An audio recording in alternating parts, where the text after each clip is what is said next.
tananabe no indro iverenana ka iaona koa indray amikakisy ineny indro tazako eo antsampanana reo avatrina sy sakaiza fahiny ama miane ny mody antany avy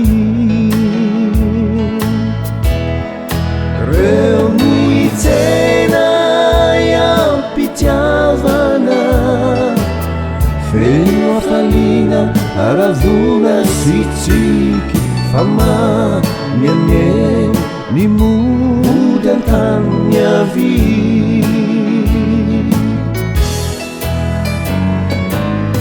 lay tranobongo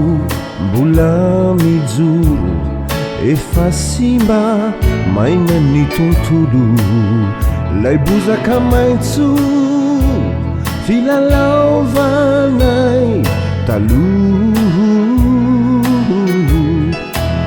ilay lalana falehanay foniny fankatizahairo fama miane ny mody antany avy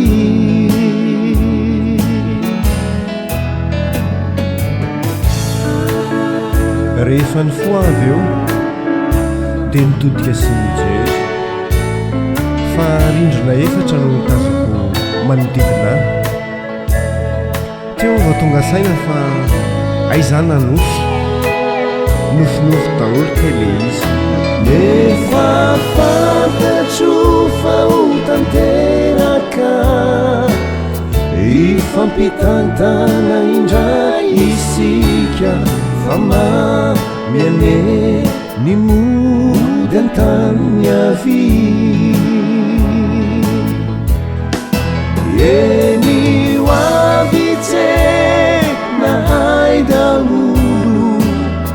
eo amin'ilay bozaka maintso raha tsy zay ka mody antany avy raha tsy zay ka mody antany avy